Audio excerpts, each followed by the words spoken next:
Hello, welcome back to the Jet Press Podcast. My name is Justin Fried, and I am joined, as always, by my good friend Mike Luciano. Mike, it has been over a week. I have missed this. We were away last week. In fact, we saw each other in person. We got to do a little work meetup, maybe a little karaoke. I don't know if you wanted to talk about that. I may have paid you a little bit of money to do some karaoke. We don't got to talk about that part. But you just did. So I know. I brought that up regardless. But I had a great time.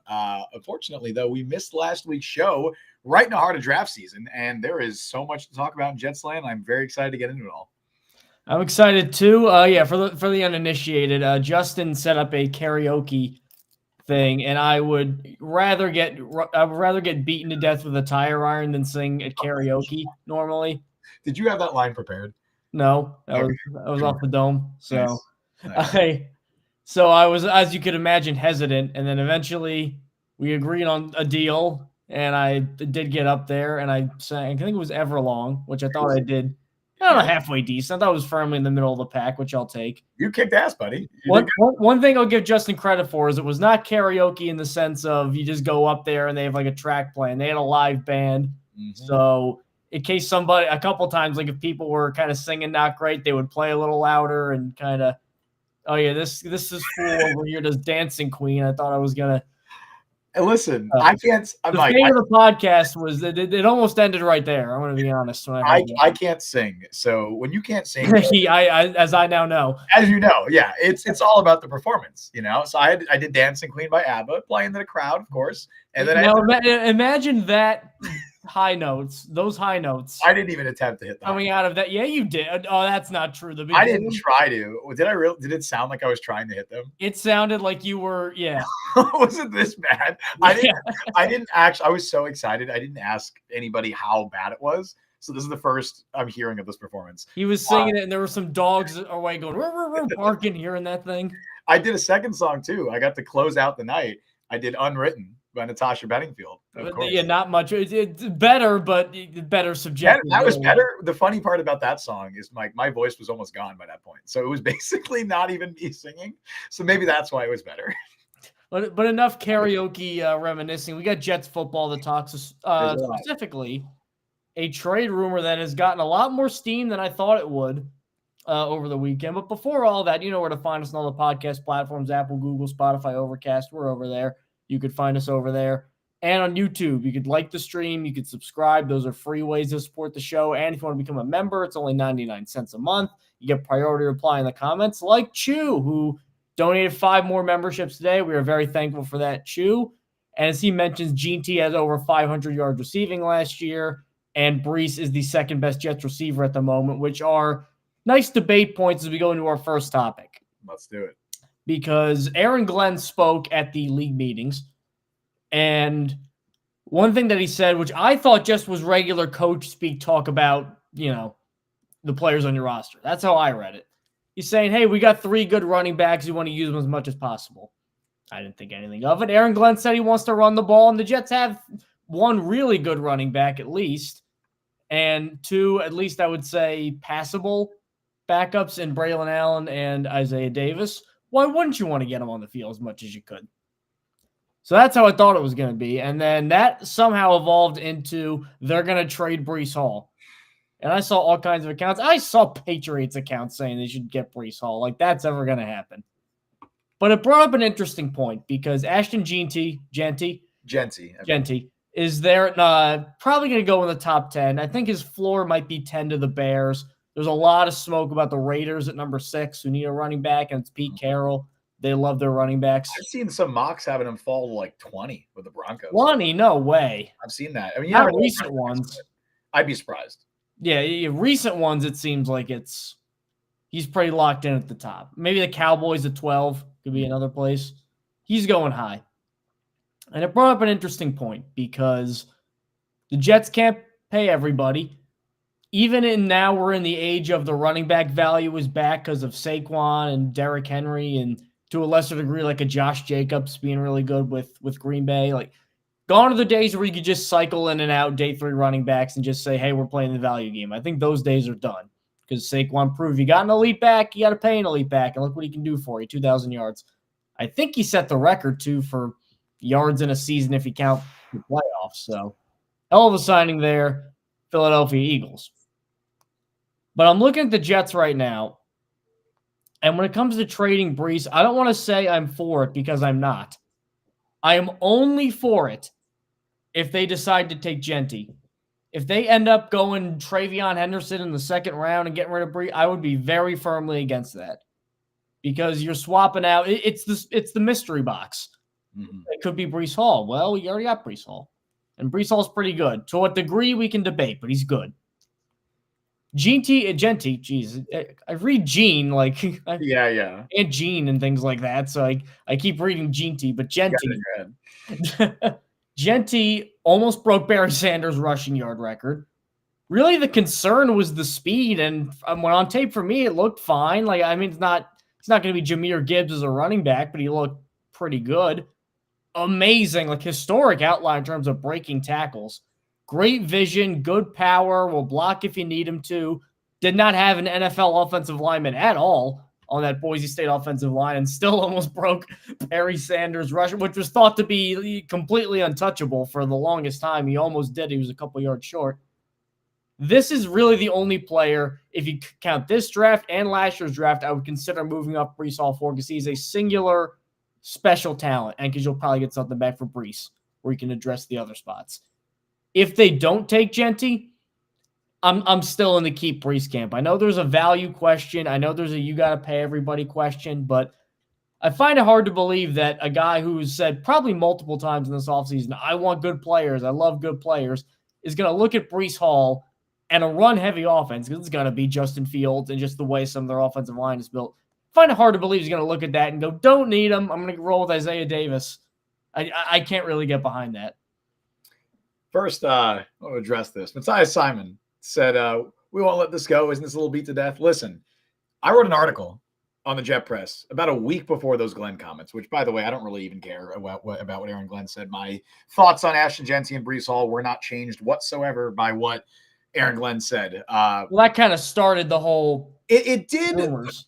I feel like I was already wanting to have that conversation before this went down. In fact, we would have talked about this last week if we were able to do a show. So this is our spiel. All right. We haven't gotten the opportunity to talk about this on the air. We're going to do that right on the air. Is that what you say for a podcast? Sure. We're going to do that right now. I think the Ashton Jeanty conversation is a different conversation entirely from Breece Hall. They can be, conjoined, I guess. They can be similar discussion points. But at first, I want to focus on Jeanty and why I think, for me, he remains one of my favorite targets for the Jets in this draft. And I've really come around on that the last few weeks. And again, this was before Aaron Glenn made any comments. And this is also, I want to point this out, irrespective of whether they trade Breece Hall or not, or whether Breece Hall is on this roster week 1 in 2025, I don't think that, if he's not traded, I don't think that precludes you from drafting Ashton Jeanty. I think you can roll with both of them into week 1. Maybe that's not something you want, Mike. I think you can do that. So I want to first focus on Jeanty. Ashton Jeanty is a phenomenal prospect. He is one of the very few blue chip talents in this class. It is an extremely, I would say, weak draft class at the top of the draft. There's really, in my opinion, there's 3 top prospects. There are 3 prospects who I consider blue chip: Travis Hunter, Ashton Jeanty, Abdul Carter. Probably in that order is how I would have them ranked. If we're just ignoring, position value, running back, whatever, those are the 3 best players in this class, in my opinion. Then I think it's a tier down to the Mason Grahams, the Armand Membous, who I love. And I also want to say this from the very beginning. Armand Membous is still my favorite prospect for the Jets to draft. If the choice is between Armand Membous and Ashton Jeanty, I'm drafting Armand Membous, and I'm not even considering it. I think that's an easy choice for me, despite Jeanty being a phenomenal player and, in my opinion, a tier above Membous. But I think Jeanty is a tier or 2 above some of the other prospects who have been connected to the Jets. And I'll specifically mention 2, Tyler Warren and Ted McMillan. I like Tyler Warren a lot. I like Ted McMillan a lot. I actually like McMillan more for the Jets than I do other teams. I think he'd be a very, very good fit for the Jets and an excellent complement to Garrett Wilson. I like Tyler Warren. In a normal draft class, he does not sniff the top 10. He is not nearly as good of a tight end prospect as Brock Bowers, but there's a chance he goes earlier than Brock Bowers was taken because of the caliber of this draft class. And you're going to get to the back half of the top 10. I've been saying this for months. There's going to be guys drafted 9 or 10, and you're going to be like, why? Like, these are not top 10 caliber players. There are not 10 top 10 caliber prospects in this class. And I think Tyler Warren is one of those guys who could go in the back half of the top 10, even though he's not a top 10 caliber player. Ashton Jeanty is one of those players, and position value be damned, whatever. I do think the conversation with running backs, as we've talked about a little bit, has gone a little bit overboard. It's a replaceable position to an extent, but there are players like Ashton Jeanty, like a Saquon Barkley, like a Derrick Henry. I'm not going to say that Jeanty is firmly in that tier. Obviously, we have not seen him play at the NFL level, but I firmly believe he can be in that tier. There are players like that change the entire complexion of your offense. And I think if the Jets were to draft Ashton Jeanty, he makes a larger impact on your overall offense than Tyler Warren and Ted McMillan do. That is my stance on that. So that's why I believe Ashton Jeanty in a draft class like this makes a ton of sense for the Jets. It makes a ton of sense for most teams, realistically, just because of the lack of blue chip talent. How that relates to Breece Hall, again, I think is a very different conversation. The conversation with Breece Hall, it's difficult because we really have like 2.5 years of tape to go off of. I mean, his rookie year was kind of a wash because of the ACL injury, but he came back in 2023. I don't think anybody would disagree. And I know we talked about this going into last year. Breece Hall was one of the, in my opinion, 4 best running backs, maybe better in 2023. He was one of the best running backs in the entire NFL. And the fact that he did that coming off a torn ACL, we had sky high expectations for what Breece could do in 2024. Then last season happened. Was a disappointment. And look, it's hard to evaluate a lot of guys in the roster because a lot of players have disappointing seasons. When shit is bad and your team is losing, everyone's going to regress. And you're 32nd in rush attempts anyway. Right, exactly. Like, I don't think Breece necessarily was put in a great position to succeed by any means. He also had a terrible offensive coaching staff. And while the offensive line I thought was talented, there were a lot of communication miscues up front. A lot of that can probably be blamed on Keith Carter, who is no longer with the organization. So I don't think Breece was put in a great situation to succeed. He also was disappointing independent of that. The biggest issue for me, even outside of the sometimes lack of explosiveness, I thought he left a lot of meat on the bones just in general. He ranked very low in rushing yards over expected, like just regressed in pretty much every meaningful analytic. But even outside of that, the biggest concern for me was ball security. He had 6 fumbles. He only had 3 fumbles in his career before that. He had 6 fumbles all of last year, and he had 9 drops. That's like the quickest way to be out of the NFL as a running back is to have ball security issues. That's not me saying that Breece Hall is going to be out of the NFL in a year or two, but I'm very concerned by that uptick in drops and fumbles last season, which brings us to this year where I think he's at a crossroads. 2025. I don't know if there's a player in the roster, maybe outside of Justin Fields, who has more pressure on them to succeed in 2025 on this Jets roster right now than Breece Hall, assuming he's there, because he's in a contract year. He is entering the final year of his deal, and the Jets have to make a decision. They don't have to make a decision right now. Maybe they will, but they don't have to. They could wait it out. They could see what he does in 2025 and then determine what they want to pay him. If he has another disappointing year, another similar-ish year to what he did last year, they're not paying him, and I don't think any team is paying him. I mean, somebody will give him a contract, but it will not be the contract that he was hoping to receive after his second season. And so that kind of brings us to where we're at now, where the new regime has to make an evaluation of him immediately. They can trade him, and without, this isn't necessarily a report or anything like that, but conversations have been had. Like, there are teams interested if the Jets were to make Breece Hall available, and I don't think they're shopping him by any means, but I think they're listening to offers. They're seeing what's out there, and I don't think they're sold on him necessarily as being the guy going into 2025. That's not to say they will trade him. That's not to say that they're completely out on him. But I do think there's a world where he is traded. And I think in that world, Jets fans should probably prepare themselves to be mad, because I don't think the Jets would get the value that a lot of fans think that they should. I think the fan perception of Breece Hall is vastly different than how the NFL and specifically the Jets perceive him right now. I think if they were to trade Breece Hall, coming off of last year, entering the final year of his rookie deal, are you getting much more than a fourth? Maybe a fourth, and I think when probably get a third. I bet maybe a third, maybe a fourth and a sixth or something like that. I think is realistically what you're looking at, because you got to remember, again, he's coming off that bad year, and now he's entering the last year of his deal. You're going to have to pay him, and it's a great running back class. Who's giving up significant assets for Breece Hall? Maybe some team is extremely high on him, and they look at last year as more of a wash because of how bad the Jets were. Maybe that's an evaluation some teams have. I don't think a lot of teams will view it that way, but I can see the Denver Broncos being very interested. Obviously, teams like the Cowboys need running back help. The Raiders, if they don't draft Jeanty or draft the running back high. But again, a lot of these teams are probably going to dip into a very, very talented running back class. But anyway, to tie a bow on that, I think they're very different discussions. I am happy to go into next year. If the Jets were to draft Ashton Jeanty, I do not think they have to trade Breece Hall, and I think you absolutely could go into next year with Ashton Jeanty and Breece Hall in your backfield, just like the Lions did. Of course, Aaron Glenn's coming over from Detroit Lions organization that did a very similar thing when they drafted Jahmyr Gibbs to pair with David Montgomery. Now, you could say, look, they were a little further ahead in the process. I agree with that. It's not a one-to-one comparison, but I also think Ashton Jeanty is a better prospect than Jahmyr Gibbs was. And I think Breece Hall, you could argue, is a better, or at least has a bit more, he's a higher ceiling than David Montgomery does as a running back, I would argue. So I don't know. I think there's similarities there, and I could see a world where they do that. And I can see a world where they carry both on their roster going into 2025. I'm not saying that's the most likely outcome. I'm not saying they're definitively going to trade Breece Hall, but it's a conversation that I think is worth having. And I wanted to have this conversation last week, and now it blew up, and now everyone's talking about it. But yeah, I think there's a world where it makes a lot of sense. When in the history of the Jets, or even recent history around the league, have guys made a trade for a player, acquired a player, and said, this can be our version of blank, and it works? This can be our David Montgomery and Jahmyr Gibbs. Remember when Jahmyr Gibbs and David Montgomery, we talk about how perfect this Lions offense is. I mean, the offensive line, the creativity, the passing game to go off it. Gibbs, I think, is probably the most underutilized player in the league. He could have led the league in scrimmage yards if there was no Montgomery. He could have challenged. I really believe that. But would the offense have been as effective? I think Montgomery serves a very important role. I mean, Gibbs is almost averaging 6 a carry. Even if there's a slight decline from that. I don't think he would be nearly as efficient without Montgomery. And I also think Montgomery, even if you lose a full yard a carry, 4.6 a carry is still very good. It is, but the way they complement each other, I think, brings out the best in them. I don't think Gibbs is as good without Montgomery. I also think Breece Hall is not as good as Gibbs, and we don't know what Jeanty is anyway. For sure. I also feel like in this draft, with the Jets needing so much, that's why I'm a little hesitant to go O-line round 1, even though I get the right tackle need, because they have so many strong O-linemen. It's there's we got breaches in the hole at tight end, at wide receiver.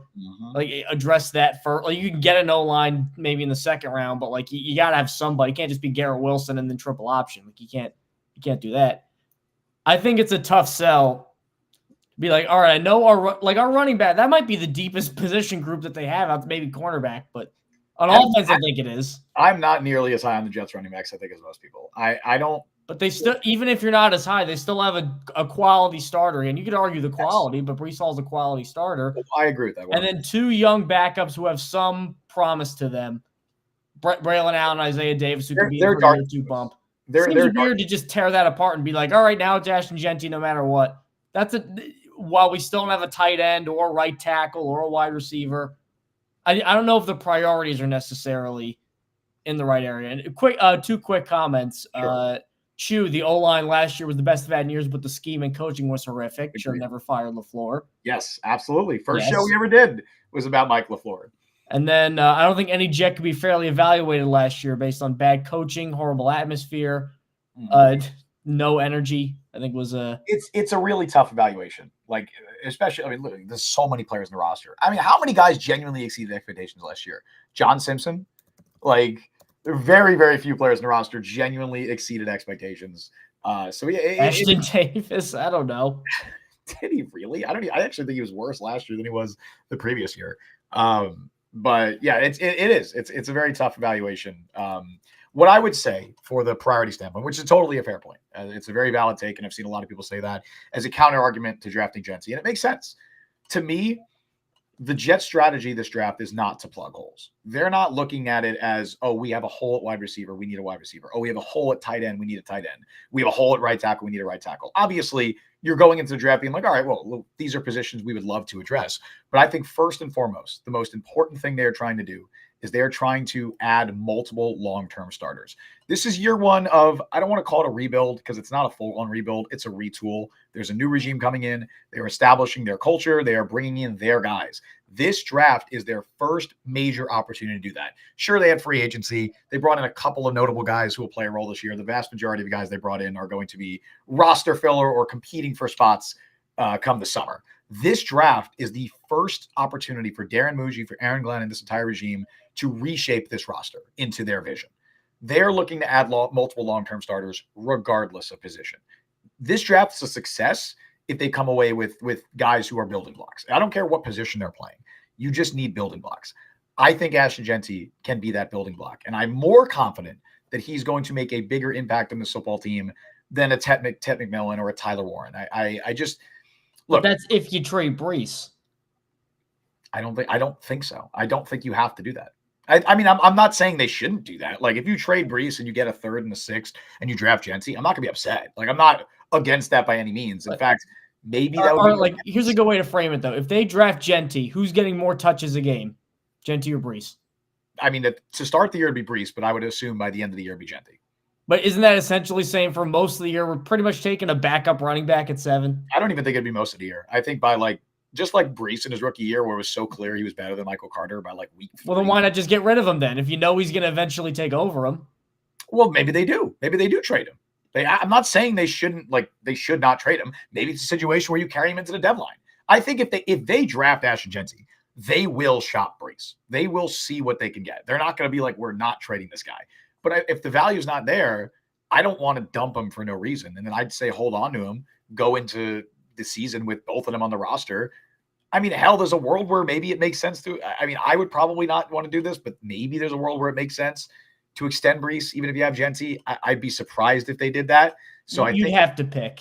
Yeah, so I'd be surprised if they did that. So you're probably going to trade Breece at some point. I'm just saying it doesn't have to be during the draft. Gibbs was picked 12, not 7. Yeah. I think that matters a lot. And I think even with the contract they gave to Montgomery, it was structured in a way like they didn't pay Montgomery a ton, and it was structured in a way where what's it like $8 million a year? I think Montgomery got maybe even less. Yeah, it's not much. And I keep bringing this up too because coming from Detroit, this would obviously be the the model that they would base this whole Jeanty Breece thing off of. All right, he got 3 years, $18 million. And then, and then he re-signed for $9 million a year. Breece would get more than that, I assume. Assuming he doesn't have another shitty year, he would get more than that. Yeah, so Detroit at least set themselves up in a way where it said, all right, Jahmyr Gibbs is our guy. Then we got Montgomery as a power complement. Honestly, these are two kind of big play guys. Jeanty. I think they can somewhat function in a similar way. I think Breece can be more of that home run hitter and let him do more. Obviously Jeanty can do that too. Jeanty can do it all. I don't think there is a flaw really in Ashton Jeanty's game. A notable one. He's not crazy fast and sure. What's he, 205, 210? Yeah, I mean, I was going to say neither is Derrick Henry, but Derrick Henry's obviously a lot bigger than 205. He's 240.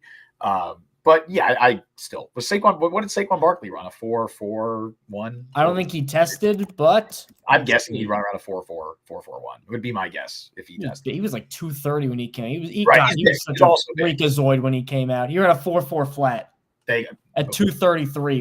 That dude was a freak. He's an absolute freak. He's an absolute freak. In my opinion, Ashton Jeanty's the best running back prospect since Saquon. I think Jeanty is better than Bijan Robinson as a prospect, which is it's a high praise. They're pretty similar. They are very similar. Bijan is safer, I think.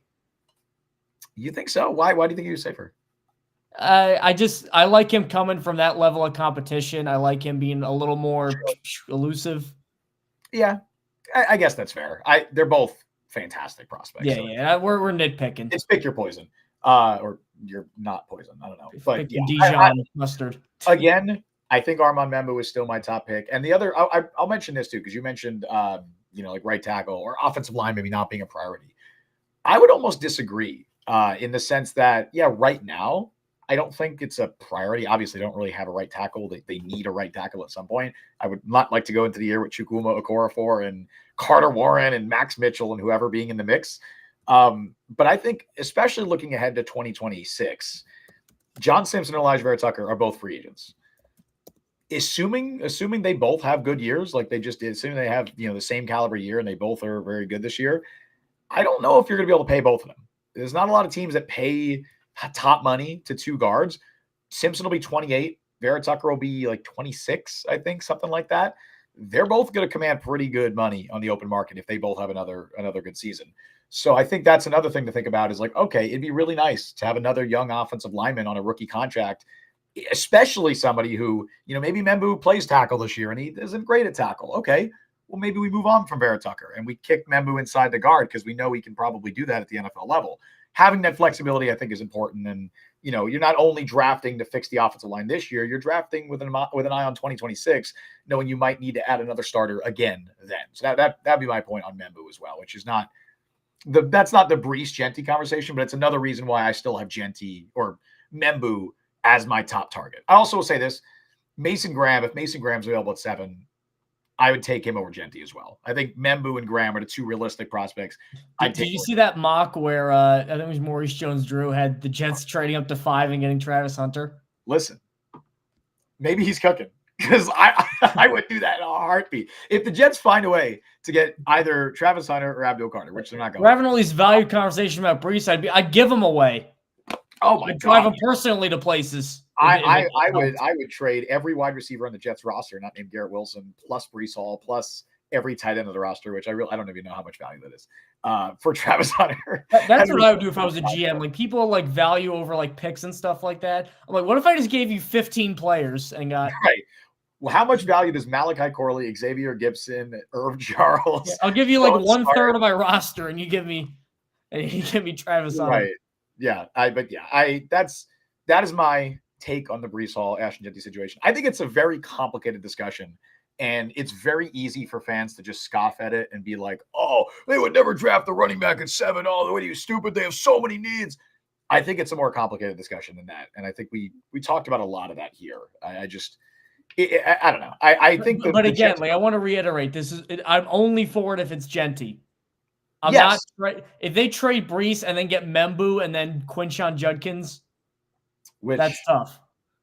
Because you're just resetting the clock with a possibly inferior player. I will say, I think there's a world that happens. I think they are completely different conversations, and I don't think the Jets are like thinking of Breece Hall as if we draft Jeanty, then we have to trade Breece. I think they're evaluating trade options regardless, and I think those conversations are being had. Well, he has more value than just being a placeholder starting running back. He can't just, I agree. It'll come down to 2 things. It'll come down to how this regime views him, like what their specific valuation is, because we don't know. We really, it's a guessing game. I don't know how Darren Muji feels about Breece Hall. I don't know what Tanner Engström feels about Breece Hall. I really don't know. It'll come down to that and what value they can get. If they get like a 2nd-round pick, I think they do it. I think immediately they do it. I don't even think that's really too much of a consideration in their minds. 3rd, I think they're thinking about it, but that's a hard like. If they get a 2nd and go GT 1 and then get a tight end and a tackle in the top 50. I think they got a 2nd. I don't even think they'd go Jeanty. I think they. I mean, here's my take. I think I want them to draft Ashton Jeanty more than that is a realistic possibility. I think trading Breece is an actual realistic possibility, regardless of what we want. Like, I think that's a conversation that's being had. I don't think of Jeanty as like an actually realistic target for the Jets. I think it's possible. I mean, we don't know. I mean, they could draft Michael Williams. They could draft Jalen Walker. They could draft Malachi Starks for all we know. I have no idea. There's 3 Georgia players I just threw out there. There's a lot of them every year. I know. I didn't mean to do that. Just keep them away from the turnpike and you'll be fine. Good point. Yeah, I as much as I think Jeanty, like I said, I love that. I don't know how realistic that is. I do think that trading Breece Hall is a realistic conversation that is being had right now. Again, I'm not saying that's going to happen, but I feel very confident saying that conversation is being had. So if you had to do a top 5, like if you want to do like a mini big board, your top 5 at 7. Okay. We're doing this now. Okay. Well, I'll go in order. We kind of already excluding Hunter, Abdul Carter. Sure. We'll exclude Ward, Hunter, or Carter, because those are the 3, in my opinion. If they are there at 7, obviously it is a no-brainer. With the news that Hunter is probably going to go to the Browns, I wonder what the Giants do with Kayvon. I think if they draft Carter, they might trade him. That's what I'm thinking, because I mean, or you could just have one super line with Brian Burns and Kayvon and Carter. I wonder what they would even get for Kayvon, because he's another guy. I was super high on Kayvon Thibodeau coming out of college. I was really excited for him, and I did my mock in 2022. I had Sauce going to the Jets at 10, but I had them getting Kayvon before. That was the take was like, oh, Kayvon or Sauce, and I was like, they're both great. You can't miss. Sauce is clearly the much better player at this stage. I mean, Kayvon's not bad, but he's not, but I don't. You want to pick Kayvon at like 18th overall. It would also feel really redundant to have Carter, Burns, and Thibodeau all on the same roster. Like, who's defending the run there? Like, Dexter Lawrence. Dexter Lawrence is doing. I mean, he does it all already. Yeah, he does it all right. Why not? Yes, might as well. But anyway, for my big board, I kind of already said it a little bit, but I would say Membu at 1, Mason Graham 2A, Ashton Jeanty Oh, 2. I remember it used to be Graham over Membu. No, it's Membu for me. Membu for you. All right. Membu for me. I think Membu's just a better fit for the Jets. I have Membu and Graham as very similar prospects. My only concern with Graham is he's much better. He's a 3-tech, and Quinnen is also better as a 3-tech. So you'd probably have to play Quinnen a little out of position because I think Quinnen can handle 1-tech more than Graham can, which is fine. You could do that. And look, it's an embarrassment of riches, and I'm not concerned, but I just think it's not as seamless of a fit.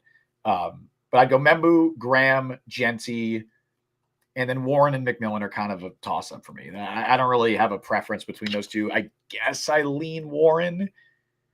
Yeah, I lean Warren, I think, just because I think tight end is the bigger need there than wide receiver 2. But they're basically the same caliber prospect for me. I'm a little similar. I actually have Ted at 5, and I really like Ted. I'd be happy with McMillan at 7. Is Jeanty in your top 5? Jeanty is in my top 5. Wow. Ooh, I'm a little surprised by that. I'm happy, though.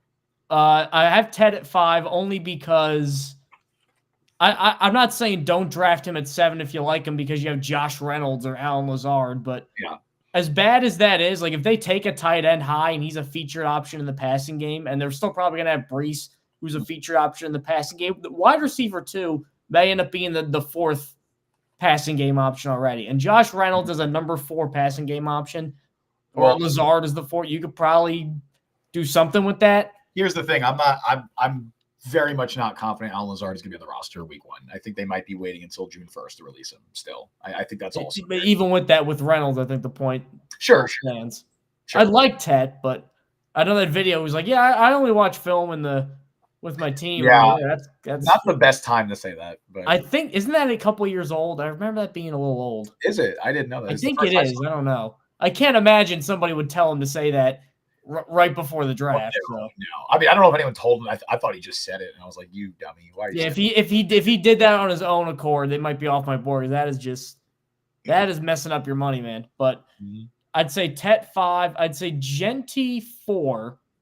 Okay. Only because you'd have to, and Jeanty I have as a higher prospect than some of the other guys. Only because then you'd have to go through the whole. Probably going to trade Breece. Sure. You neglected this, but he's 4. 3 would probably be, I know Will Campbell, a lot of people think that he's going to be gone by then, but Membu, Will Campbell, kind of one of them. Mm-hmm. Probably Membu I prefer. I've come around more because I didn't know he was only 20. I didn't know he was that young. So. Oh, yeah, Membu, yeah, he's 20. That gives me a lot of excitement about his upside. I forget when he turns 21. I think it's the summer is when he turns 21. But he's 20 years old right now. He is super. Yeah, he turns 21. No, I'm sorry. He's 20. He just turned 21. He turned 21 in March. Okay, so 21, but yeah, you get a younger prospect and he's big and he plays right tackle. I can deal with that, especially because, like you said, not necessarily Simpson. I think probably AVT of the two is. I think he might be a little more expensive than Simpson. I think he's got the injuries. He gets somebody on the right side. Warren 2, Mason Graham 1, only because. Graham, I just in love with as a prospect. He's one of those guys where he's just got such a high floor. He's athletic enough where he'll do something well. There's no chance he busts out. It's almost like Leonard Williams in a way where people debated the ceiling for Leonard Williams, but you knew he was going to do something well, and he was good, and he still is good. So I'd feel very confident if the Jets drafted Mason Graham that they just drafted a long-term starter. That's what you want to do. I don't know if Mason Graham's gonna be an all-pro. I don't. He's not nearly I've seen people. Quinnen, it's not a Quinnen way. I don't think he's as good of a prospect as Quinnen Williams was. But he's still. I think you put them both together. Absolutely, you put them together. That pass rush for sure is going to be really, really good in the interior. We'll see about the run defense. We'll see if Quinnen I think is a good run defender. He's not elite. At least he wasn't great last year, but I guess I don't know. We'll see in a new scheme how that works out. Campbell's an interesting one, though, because I don't know. Again, it all just depends on how these teams evaluate him. My understanding, based on everything that's been reported, is that most teams have him as a guard at the NFL level, which is going to I saw the opposite. I saw a lot of don't overthink it. He's going to be a good tackle kind of stuff. Based on it does seem like overthinking possibly a little bit with him. Look, if the Jets think that Campbell can play right tackle as a rookie, absolutely take him. I think Will Campbell's a very good prospect. I like Membo a little bit more, but I think Campbell's very good. I just, I like him only because you wouldn't have to flip him. Now, Penei Sewell, you flipped and it worked, but, Fashanu went to right tackle and he was terrible, and then at left tackle he was good. So, and then again, you also look at 2026, and maybe you don't bring back Vera Tucker. Hey, if Campbell's not working out a tackle, kick him inside the guard. And I'm confident Will Campbell can be a very good guard at the NFL level. I don't know if he's going to be a great tackle. I think it might be another Vera Tucker situation where he can play tackle, but I'd rather him at guard. I think Membu has a better chance to play tackle, but I think I've also come around because I'm getting a lot of last year Fashanu Bowers talk. The difference why I'm higher, I think, on Membu maybe last year I was a little more, I don't want to say upset, but I wanted Bowers a little bit more, was as much as I like Tyler Warren, that's an A pick at 7, Tyler Warren. Brock Bowers is a better prospect than Tyler Warren, and I think Membu I might like as a right tackle more, and I like Fashanu as a left tackle. That's a fair discussion. So because the gap, not to make it look like Fashanu was a bum, because I thought he was pretty good when he played left tackle. Absolutely, yeah. I thought if he was here and Bowers was here, I think maybe Warren is here and Membu's here. I know that's not the best audio descriptor. Sure. Yeah. But for the YouTube guys. Yeah, I think you like Warren a little bit more than me. I think I don't know. I don't want to come across the Tyler Warren. It's kind of Mason Grammy. It's he'll do something well. Yeah. I think he's going to be good. I don't know if he's going to be great. And the issue with taking a tight end at 7 when I don't know you're going to be great is that if you're just good, that's a bad pick. I don't want to take a good tight end at 7 because I think I can get a good tight end on day 2 in this class. I will say that, but how many? I don't know about you, but how many people said that about Bowers, and then look what happened to him? I think Bowers, most people agreed he was going to be great, or at least was going to be I think people thought Bowers was a better prospect by far than Warren, even if we're ignoring he just had the best rookie season of a tight end ever. One of the best seasons of a tight end ever. Yes, literally one of the best seasons of a tight end ever. With the Aiden O'Connell and Desmond Ridder. O'Connell and Gardner Minshew and Antonio Pierce and Luke Getsy. Yeah. So Warren, I think, because a lot of people will project him as he can be a blocker as well. I don't think the blocking's there yet. I think it can be. It's okay. It's like Kelsey. He's okay at it. You're doing projecting with him where he's a big guy. He plays very physical. So I think the room for him to grow as an inline blocker is there. He's not there yet. He's fine. I don't think he's bad. He's not the tier of prospect as Bowers. And if I'm drafting a tight end in the top 10, even in this class, that's why I would go Jeanty, because neither of them plays an important position, but one of them is just so clearly a great prospect. The other's good. The other, if this was a normal draft class, Tyler Warren's 22nd pick in the first round, 20th. No, not that 18th. Low. I think he's a mid-teens. I don't know, mate. See, I think I'm just lower on him. He just have 1,100 yards. I don't think big guy, fast. I don't think the gap between him and Colston Loveland is that significant. I like Warren more, but I don't think Colston Loveland is that much worse. And I don't see anybody saying Loveland's gonna be a top 10 pick. I think the Warren trains get a little. It's got a little wild. He's good. He's very good. Is there a player outside of that 5 where the Jets could take him and you're like, I'm okay with this? Or is that it? It's got to be one of those guys. Yes. At 7 or at 7. Maybe you could sell me on Mykel Williams. Maybe. I wouldn't love it. Kelvin Banks. If they took him over Membu, I'd be like, what are you doing? If Membu's off the board and they go Banks because they think Banks can play right tackle, they want to flip him the right tackle and they think he can play there, sure. I'd be surprised, but I'm not going to be upset. Maybe we'll see if their evaluation is correct.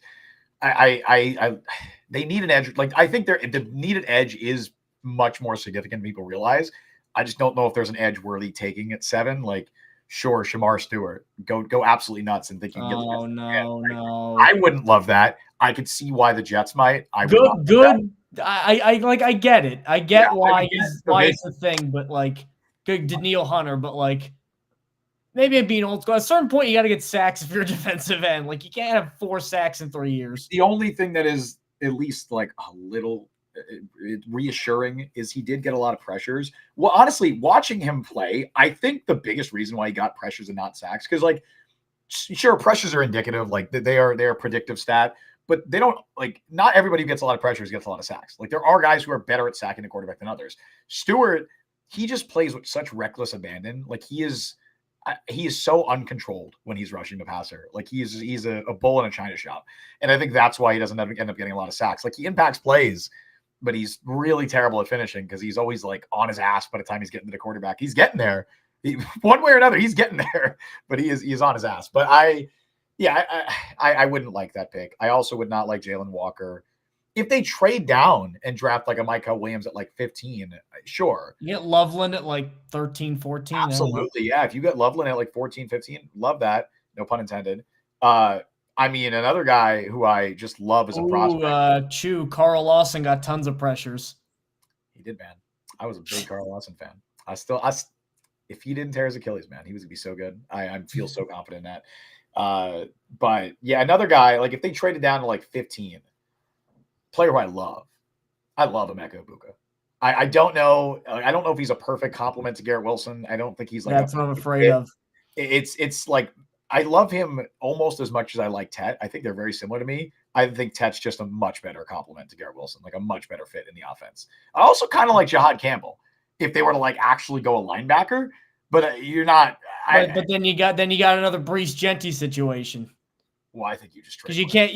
You're not going to keep. I think you just trade Quincy, which I think is on the table. That's another one. Like if the Jets trade Quincy Williams during the draft, I think a lot of fans are going to be up in arms and be shocked. I do not think that's a shot. Like I think that's very much on the table. They better get Sauce $40 million if they make all these moves. Sauce is going to get paid, man. I'm confident Sauce gets paid this summer, spring, summer. You know, anytime after the draft. I'd like to see Garrett also get paid. I'm not as confident there, but I think they will.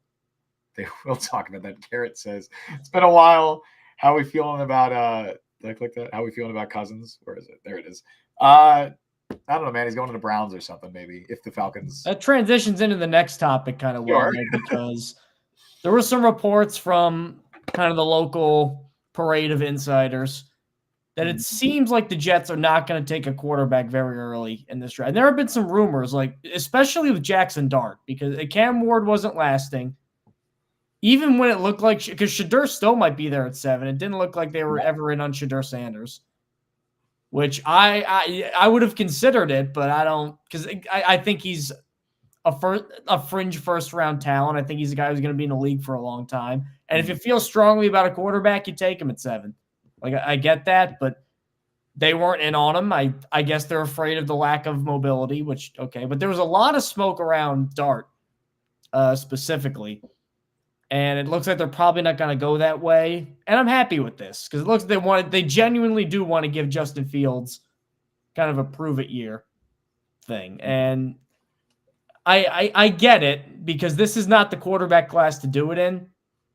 It has really, if you took this quarterback class and put him into last year, I think the only quarterback that would have gone in the first round was Cam Ward. Yeah. Cam Ward's a first-round prospect every year. Agreed. Other than that, I mean, Jalen Milroe is basically Justin Fields, but worse because Justin Fields was insane in college, and Milroe almost had as many interceptions as touchdowns. He actually had more picks than touchdowns against SEC teams. Dude, if 2024 didn't happen, Milroe might be a first-round pick. Like legit. Might, yeah, but it's also too like it's a worse Justin Fields than it's the Anthony Richardson argument. Anthony Richardson was all-time historic good athlete for any position. Mm-hmm. He's 240. He's running in the low 4.4s. Like you don't get that ever. Jalen Milroe's not that big. It's probably the closest thing. Is it a crazy saying that like the closest thing to Cam Newton that we've gotten since? He's not physically, yeah. Yeah, like physically as gifted as Cam was. Yeah. I mean, Cam was a little bigger and Cam was just more accurate. Yeah. But yeah, which is because that was the flaw with Cam really was he was inaccurate, but he fixed it. And then the other one, Tyler Shuck, who's like 32 years old and he's going to be a rookie. They've met with him. The Jets have met with Tyler Shuck. I mean, again, I wouldn't hate it in the 4th round. Yeah. But I mean, I saw Mel Kiper. He's going to 33 of the Browns. I'm like, okay. Ooh. A 26-year-old rookie who's played 7 college years and been hurt 4 times. That's your franchise guy. And had was not even on anybody's radar until like the end of this year. The Atlanta Falcons did it. You know, the Atlanta Falcons did it last year. Penix was better in college than I know, but you said a guy that's an old prospect who was injured a bunch. It's Michael Penix. At least Penix was better in college. Yeah. This is and not because we're Justin Fields fans, but again, just for the need of if you want to build a team that is not going to be an embarrassment, because I don't think, even if the Jets are retooling or rebuilding, I don't think they're in like a tank for Arch Manning thing. And I don't think they want to be in tank for Arch Manning, because knowing the Mannings, as has happened once before, they're probably going to say don't go to the Jets. That's what happened with Peyton in 97. And then they traded down and got, I think, James Ferrier, who, great player, mostly not for the Jets. I'm happy that they're giving this quarterback room Fields, Tyrod, and then probably Jordan Travis is the third. I think you're fine there. I don't think it's an elite quarterback room, but you got to start filling out your roster. For the first time in a while, like, they have clarity in Fields is the guy running away. Tyrod's the backup no matter what. Let's stick with it. We got to get that's fine. Let's use this to get a receiver. Let's get a tight end. Let's get offense. Let's get something. I'm kind of tired of the juggling all of the young quarterbacks. If they pick one anyway, what's that mean for Fields? Why not just start him anyway? Or why'd you pay him $30 million to back him up? Like, I don't think they want all that, especially in a weak quarter. Are you going to do all that for Jackson Dart in round 2? That just doesn't seem like how these guys are operating. I think this is one of those pre-draft rumors where there's always a lot of smoke trying to get guys to move around. I firmly believe this. Yeah, I have been very staunchly in support of the Jets not drafting a quarterback early, even before they signed Fields. Even going back to when we were first. Like, as Chu says too, really quick, he said they can't. That doesn't mean they can't draft a developmental quarterback. Sure, Fields is a runner. They get hurt a lot. If Tyrod sprains his ankle watching TV, which happens with him, then who? I get that. Yeah, and then he also said I draft the QB every year, which I get that as well. I'm not saying that I'd be upset if the Jets drafted a quarterback 5th round, 4th round. Like, if they get Kyle McCord in the 4th or 5th round, sure, cool. Like, fans would love Jordan Travis in the 5th round last year. Look what that happened. And that's the thing. So, like, you're almost always wasting a pick on a day 3 quarterback. It is extremely rare. Like, in the current NFL right now, how many starting quarterbacks were day 3 picks? Dak Prescott, Brock Purdy. It's a couple more. Previously, Aiden O'Connell, but they got rid of him. Are we referring to Aiden O'Connell as a starting quarterback? I guess by default. Wait, that's your whole. He's a wide receiver 1 because he's one of the 32 wide receiver 1s out there. That's true. So that's actually true. No, you're right. I should use my logic. There are 32, but are we sure Aiden O'Connell's one of the 32 best quarterbacks in the NFL? Because I'm not. I mean, yeah, it's slim pickings out there for the day 3 it guys. Is. It gets pretty rough. But yeah, I get the logic behind drafting a quarterback every year, hoping you hit. My counter argument to that would be you drafted Jordan Travis. He has not played a single snap. I know it's a new regime. I know it's a new regime. Not only has he not played a single snap. I know he got hurt. I know that. But he hasn't even practiced, right? He hasn't even practiced. If anything, that's your guy that you're drafting and developing this year. Now, again, it all depends on what the new regime thinks of him. If it's the same regime as last year, I'd say it's not very likely they don't draft the quarterback, but I'd say it's less likely. This new regime, I have no idea what their pre-draft evaluation was of Jordan Travis. And that's all they have to go on, because there's not even practice film from last year. He did nothing. He did not play. So I would not be upset, like you said, Mike, if they went in the next year with Fields, Tyrod, and then Travis is competing with Adrian Martinez, who's technically still around for that QB3 job. And that's what you're doing. I think that'd be fine. I don't think that would be, an issue by any means. If they want to draft McCord round 4, round 5, they want to draft Tyler Shuck, they want to draft Will Howard, whoever. We're pronouncing it right. It's Shuck. I believe so. I believe it's Shuck. I thought it was Shao, like Eric Shao, the old pitcher for the Padres, but I no. don't think it is. I think it's Shuck. Or Shug, I think, maybe like Shug Knight. No, it's Shuck. It is just Shuck. Okay, yep. That's a terrible spell. That's a terrible name. Oh my god. For that reason, I'm out. Ooh, a question and a comment. I'll get the comment from Chu first. Chuck is already like 26. He make a great backup for the next 10 years. I agree, but apparently he's going to be picked in the top 50. So I don't know what people are thinking. He's 25. He turns 26 in September. That's tough to be like, hey, you're going to be 30 on a rookie contract. That's a tough sell. Dane Brugler has him as his QB4 ahead of Milroe, for what that's worth. I mean, Milroe can't throw from the pocket. Milroe is that meme of the record player doesn't work but could be fun to fix. That's Milroe. Yeah, no, you're absolutely correct. That is Joe. And if the Jets somehow if Milroe fell to like round 3 or 4 and the Jets took round 4, and the Jets took him, I'd be like, awesome, cool. I would be very shocked if he fell that far, but if he did, awesome. I'd love to take him in round 4. That's what Brian Sternbeck says. You drafting a quarterback that falls 2 rounds later than expected, like if Mario falls. Or I don't want to. You know what? I'll say this. I don't want to take a quarterback day 1 or day 2. I'd be very, very upset and very surprised if they did that. I do not think the Jets would, especially because if Fields doesn't work, they're probably, looking at Drew Aller or, stuff like that next year. Probably drafting one next year. If he's if there's a guy like Jalen Milroe, I doubt Jackson Dart falls to round 4. You never know. There's always crazy. Remember, Malik Willis was supposed to go day 1 and he fell to the 3rd round or whatever it was. But yeah, if he somehow falls to day 3, then I start considering it. Day 3 is the 4th round is the earliest I would consider taking a quarterback.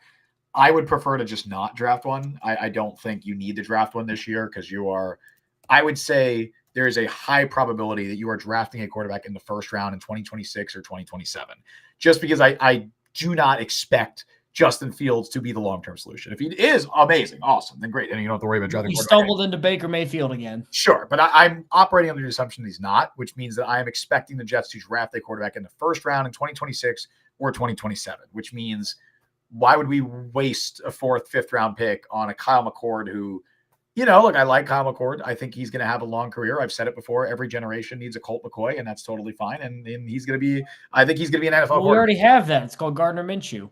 We need a second one. We need another one. Colt McCoy went in the 3rd round. Jeez. Colt McCoy? No, he was a 1st round pick. No, he wasn't. Yeah, I swear. Was he not? No, because he had a noodle arm was the problem.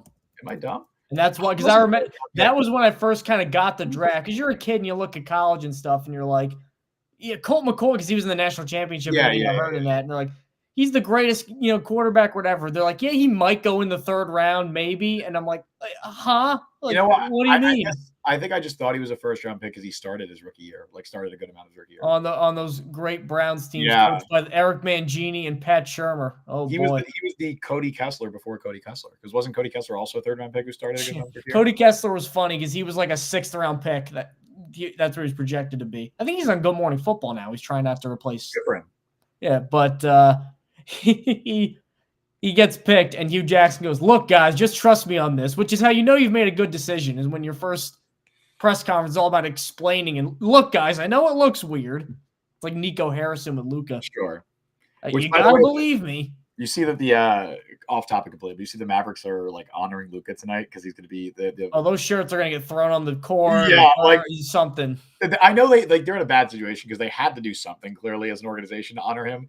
But oh my God, is it going to go so poorly? It's going to go so bad. They better have like extra cops there or something. It's going to be. It's going to be rough. People drinking. Oh my God, it's going to be brutal. Bad. Let's go into something not bad. Our weekly draft spotlight. Sure. Great. That is a transition, and that is why we make the big bucks. Nice. We don't make big bucks, we don't. Let's go. I wish we did. Would be cool if we did. Mm-hmm. But let's go into the weekly draft spotlight. And I'm looking at a guy. I'm focusing again on day 2, guys. And I'm looking at receivers because, as I mentioned before, I think the idea, as much as I like him as a player, the idea of picking Tenero McMillan is kind of not as appealing as some of the other guys out there. Warren, Graham, one of the linemen, Membu Campbell, one of those guys. So I think day 2 is the spot. Maybe the 3rd round. Because I think if they don't go, I think the top 2 needs a right tackle, tight end. And whichever one they don't get in the 1st round, I think they get in the 2nd round. So if you satisfy that, and you look for a receiver in the 3rd round who can be better than Malachi Corley, which literally is the only reason I'm not, if I'm the Jets, taking Luther Burden this year because of Malachi Corley. And if they draft Luther Burden, I'm out. I'm so done. He'll be. I believe that he can be good, but I'm scarred. I can't. Any Malachi Corley, Amari Rogers type prospects, I'm out on for the next 6 years. But if Burden went to the Niners, he'd be good because. Yeah, of course. Corley, I don't know what you do because apparently the one touch you give him, he fumbles. So who knows? Gregory Freeman, Mr. Malachi Corley. I remember. Haven't seen him in chat in a while. Yeah, I think he's still licking his wounds. I'm looking at a guy who's more of a vertical field stretcher. Mm-hmm. Small school guy, I get it, but it's Jalen Royals from Utah State. Let's go. Aggies in the bustling metropolis of Logan, Utah. And I know the state of Utah is a sore subject for Jets fans. over the last couple of years. All right, he's from Georgia. He's from Georgia, Jalen Royals. It's okay. Yeah, but he's in college at Utah, BYU. And this is inferior to BYU competition, so sure. I get that. But, one of the things that a lot of guys are scared of too is he only played for like kind of half the year because he had a foot injury, and you worry about foot injuries with guys like that. Really don't love like his hands right now. A lot of Quentin Johnston body catching, a lot of drops. But when he catches the ball, big if, when he catches it, you're getting a guy who is one of the most exciting guys really in this class to watch. Really good speed, really good long speed, good deep threat, knows how to track the ball, but also really good in the quick game. Not just like Malachi Corley, where like all of his production was screens and slants and slot fades. Like there's some of that, but a little more dynamic than that. Very quick, very elusive, very choppy over the middle. A guy who I would compare to, and this is a tough one, but I'm looking at just around the league, honestly, a smaller version of when Josh Reynolds kind of came out of A&M, because Josh Reynolds was a draft darling, I remember, when he came out. Sure. And I know he got banged up a little bit, but you see great speed, you see good body tracking, and you see a guy who's versatile. I could see him in the slot as an underneath guy because I just love his athleticism. I could see him as like an X who just goes and gets the ball, which Alan Lazard was supposed to do, but Lazard's not as fast as Jalen Royals, so I think that's where you get him there. It's going to be tough because right now there's a consensus kind of top. This draft is very tiered for wide receivers. There's Tet, then there's another three, Egbuka, Matthew Golden, and is Burden still in that tier? I don't even know if I think it's Egbuka and Golden, and then Burden's like, I'd be surprised if Burden went round one at this stage. Burden's like the low end of that. And then after that, there's like Jaden Higgins, Jalen Noel, Trey Harris, Alec Iomanor. And then who the hell knows after that? Very wishy-washy after that. I've seen Kyle Williams. I've seen Torrey Horton. I've seen a couple different guys. Jack Beck, Savion Williams. My bad. Tez Johnson, who's like 111 pounds and Karen Carpenter skinny, and so I was going to play in the NFL. The liar himself, Isaiah Bond. I like how this year, this is how great the NFL is. There's a guy who's 150 pounds and a guy who's 460 pounds, and they're both NFL draft prospects. Oh my god! Oh, it's the what school? The Florida guy, Desmond Watson. Yeah. Is he going to be drafted? No. Okay, I didn't think so. Like it gets to a point where, like, when you're that big, like, think about this: he could lose 100 pounds and still be 360. And still be Mekhi Becton size. Yeah, and lose 100 pounds. Think about that. And he still was not super effective. Think about how little athletic talent you have to be that big, and teams still run the ball on you. Yeah. Plus, how many snaps can he play a game? He gets winded sitting up from the bench. Like, how are you going to put him in against, He's the definition of a rotational nose. I don't even know. Like, he gets tired walking on the field. So, all right, enough being mean to this poor guy. Look, he's a better athlete than we are. He's playing potentially in the NFL. But getting back to Jalen Royals, I really do think that in terms of just purely potential, the only guy really in this range that I could see kind of being comparable is maybe Savion Williams. And again, Savion Williams, I think, is more like an offensive weapon kind of thing because he's 6'5". He's like a wildcat quarterback who's also a receiver. Like, I think Tanner Engstrand's creative. I don't trust him to be that creative yet. I want him to get somebody that just has a ton of raw athletic talent. And I think that's what Jalen Royals has. Like, he might be my guy if we're looking at third-round wide receivers that they can take. Yeah, Jalen Royals is someone who's gotten so much hype in the last couple of months to the point where it's like he's like everyone's favorite day 2 receiver. I feel like it's him and Jaden Higgins. It's everybody is talking about. Well, Higgins is. I feel like people caught on to Higgins. He's like kind of in round 2 Higgins, now. I did a draft spotlight on him a month ago or so, whatever it was. Like I love Jaden Higgins. He would be. If he's there at 42, I'm taking him. I know that it seemed a little high not long ago. I feel like the hype train has fully left the station, and 42 is. I think he might go ahead of Luther Burden right now at this stage. I think it depends on your fit, really. It is. They're completely different players. But yeah, I really like Jalen Royals. Burden's also a 5-star with like all the pedigree and the crazy athleticism. So I always look for separation skills in a wide receiver, and Jalen Royals could do that. He didn't necessarily run the most advanced route tree by any means, but excellent separator, very good tracking ability. The concentration drops are an issue, and he like you said, the body catches that definitely happened. He kind of came out of nowhere too. Utah State was like I think he transferred from like some really, really tight. I think it was, I just saw it earlier. It was like Georgia Military School. It wasn't even like I don't even know if they had football there. But he came out of Georgia Military College. Yeah, that's what it was. And he came out of absolutely nowhere. Utah State was like the lowest ranked recruit in their recruiting class, in Utah State's recruiting class. So at Georgia Military, had 7 catches. There you go. And then he transferred. So think about that leap. Yep. 7 catches at a military school. Very much a late bloomer, but I see the vision with him. You want the hands to be a little bit more consistent. I don't think he's as efficient as you'd like someone to be in contested catch situations, and then he has the body control issues as well. But electric player, dynamic after the catch. Also did a little bit of kick returning at Utah State last year, so maybe that's something you could do with him in the NFL. I know they brought back Kenny Nwangwu, but possibly something that they could explore. I'm going to go to the defensive side of the ball for my player, and I've talked about this a lot, that, I think that the Jets still need to beef up the interior of their defensive line. And if I'm looking at guys that, fit the defensive tackle profile that they need, I'm looking at guys who could fill that one tech role. They brought in Derek Nottie.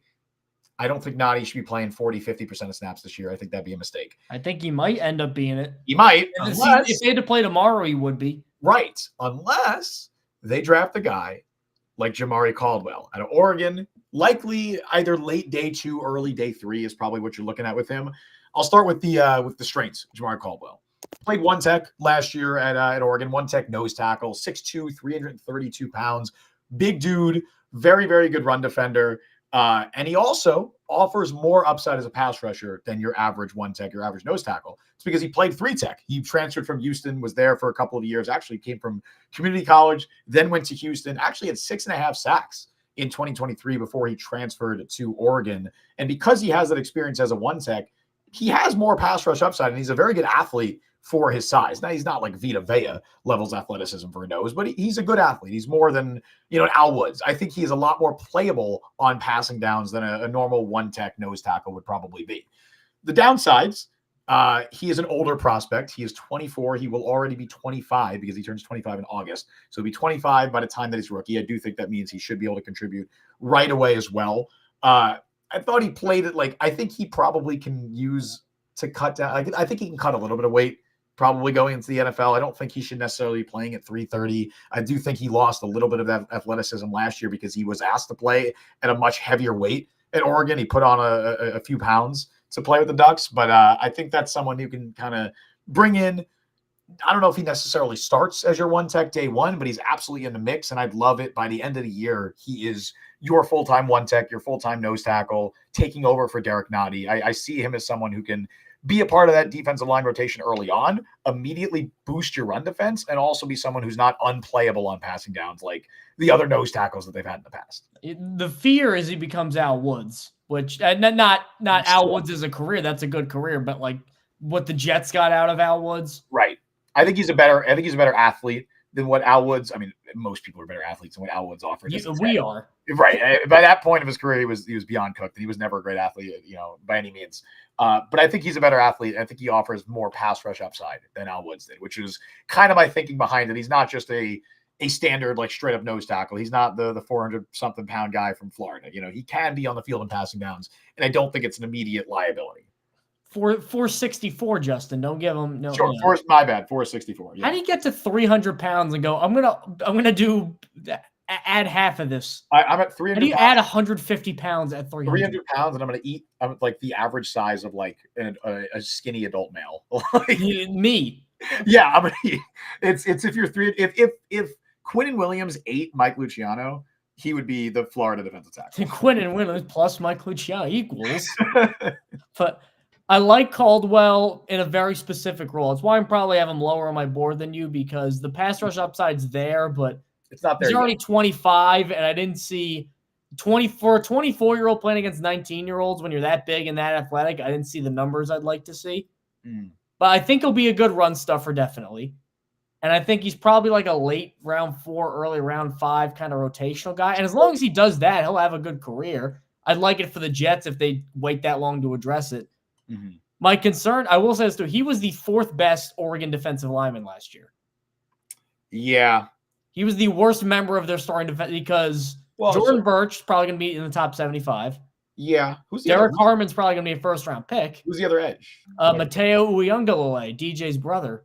Is he going to be a high pick? Next year he is. Oh, okay. He's like a next year guy. He had 11 sacks last year. I barely even know that name. He had 11 sacks this year, so he's probably going to be a first-round edge rusher, which feel bad for the brother because the TJ came in with so much hype and didn't live up to it. The other way to look at that, though, is a guy like Caldwell was able to make life easier for Derek Harmon and for the edge rushers. Like, I think his presence and him moving to one tech and being that space eater in the middle of that defense, I don't think Derek Harmon is as good without that. Or you could just say the other way too, of like teams are focusing on Derek Harmon and Mateo Uyunglele. How much of their game plan is devoted to Jamari Caldwell? That's what it was. I mean, how many one techs in the NFL are getting game planned? Unless you are the elite of the elite, like a Dexter Lawrence, right? He's a nose tackle, but he like is his own thing. So he's a god, or like a Vita Vea, right? Most of the time, you're game planning for the 3 tech. You're game planning for the guy who can make a bigger impact in the pass rush game, like a Quinn Williams. Garrett Goodlander says Harmon is better. Harmon would be a guy. I think he's probably going to go like in the early, like end of the first round, beginning of the second round. If somehow he fell to 42, oh my god, oh yeah, hammer it. Harmon is absolutely better. No, I don't think anyone is going to argue Jamari Caldwell is a better prospect than Derek Harmon. Harmon, I think, goes the back half of round 1. I'd be surprised if he fell out of the first round. He's in that, like he could. He's in. I feel like he's in that Walter Nolan tier of like just very good defensive tackle. I'm very high on Nolan. He was like a top 20 player for me. I'm very high on Nolan. I don't know if you saw there was some like character concern reports that came out about Nolan. So I don't know. Maybe he falls a little bit because of that. What kind? Like bad guy or just workout stuff? No, literally just like I just saw it was like concerned with his attitude or whatever. It wasn't like James Pierce apparently is like a psycho. Yeah, no, it wasn't anything like that. It wasn't anything like off field. It was just like, and this is also who the hell knows, right? A lot of this shit comes out before the draft, so it's not something to take with a grain of salt. That's why Kenneth Grant is rising as well. Yes, another guy. Kenneth Grant's another guy in that tier of like I could see him being a late. We need to get Derek Harmon with like a bong smoking out of a gas mask. Sure. Well, it's crazy. Remember when that happened? Yeah, I just rewatched. Larry Tunsil was supposed to go like 1 or 2 that year. What's crazy is if that happened now, no one would care. It wouldn't even impact the stuff like draft stock. But also, like, if you were planning to take him, if you saw that, like, did teams really take him off their board? Because of that, like some teams clearly did. Well, because at that point, remember, it was illegal. So you would. Or not only illegal, but no, I mean, like, if you put all that time into prepping and you're like, if Laramie Tunsil gets to 5, we are taking him, he's our guy, and that comes out and you would scrap everything. I think the concerns were about, like, he might get suspended by the league if this is an issue in the NFL, which obviously very stupid, and I'm glad the issues have been lightened up. Although it is very funny that fast forward to 2025, and the Houston Texans just traded Laramie Tunsil partially because they didn't think he was enough of a leader, which is a very funny – I don't know if that's like almost full circle, but it's like I think he's made 5 Pro Bowls in 6 years. It's absurd. They blew up their entire offensive line, which was already bad. They traded their best tackle. They're only like above average to great offensive lineman because he was not enough of a leader. And they replaced him with Laken Tomlinson. Yep. And Ed Ingram. Who's playing left tackle for them this year? Blake Fisher. They took him in the second round. Oh, Blake Fisher, right. And then Titus Howard. He was bad when he played, so.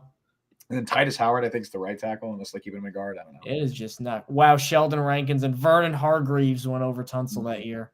And Eli Apple. Ugh. Brutal. Ooh, some bad corner picks. Oh, some bad, yeah. Well, Jalen Ramsey was good. I want to do some draft retrospectives in the offseason. Like, look back on not only just Jets draft classes. It's so fun to look back on NFL draft classes and be like, remember that? Darren Lee. That was Darren Lee. Oh, this was 2015. That was 2016. Was 2016. So Darren Lee was first round pick. Hold on. Was that?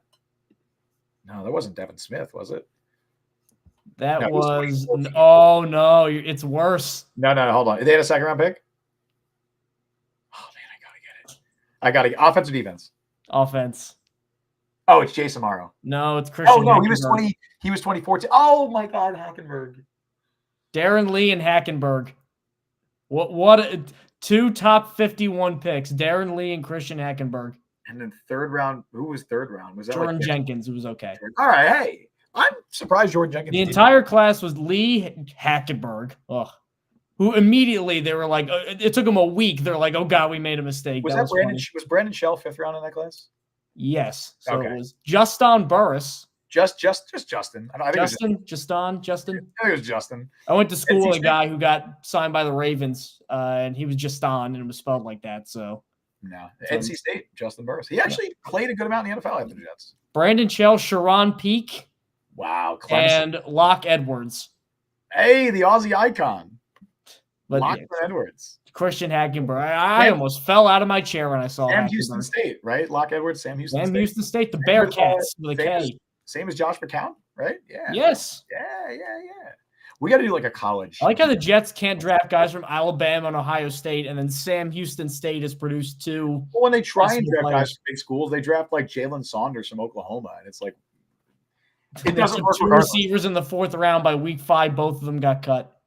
Who's the other was Shaq Evans. Shaq Evans. Well, he tore his ACL, Shaq Evans, right? I don't think so. Did he? I thought he tore his ACL as a rookie. Either way, he wouldn't have mattered. we're going out there. I want to do one, like, I don't know if this is like an off-season thing we could do. We got to like test each other with colleges. Like we'll name a Jets player and be like, what school they go to. I think that'd be so fun.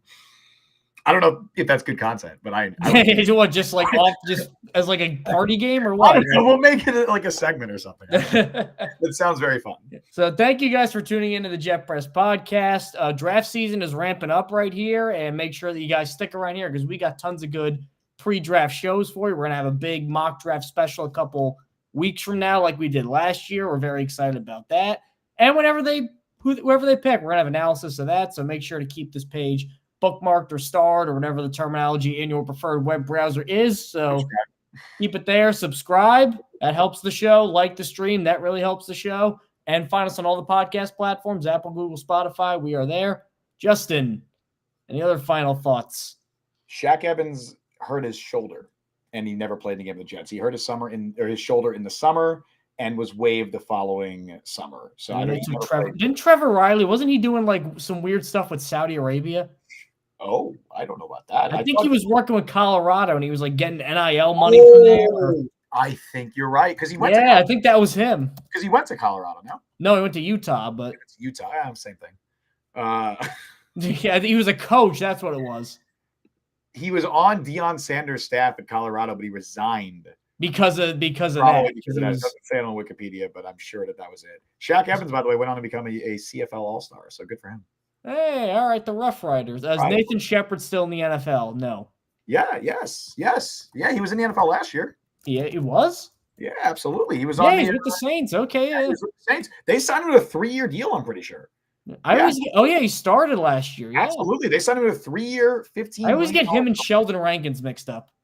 Rankins is also in the NFL. I think they both went to the Jets and the Saints. Rankins was with the Bengals, right? He was with the Bengals last year. Now he's with the Texans. Yep. He's back with the Texans. Damn. So, yeah, Nathan Shepard is still in the NFL somehow. Shepard is starting in the NFL. He is putting together a good NFL career for a guy who started off terribly. Was it Fort Hays State that he went to? Yeah, Fort Hays State. Yeah, which is in Canada. I put a gun to your head and I said, "Where's Fort Hays State?" Hold on. No, I think I know this. It's in Canada. It's in Western No, it's not. Canada. What? Oh, he transferred from like British Columbia or something, right? Yeah.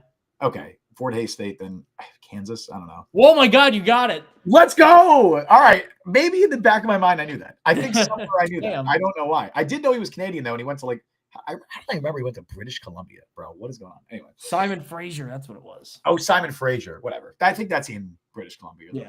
Anyway, we're going off the rails here. Yeah, well, we got like 2 weeks left before the draft. Release 2 more shows after this.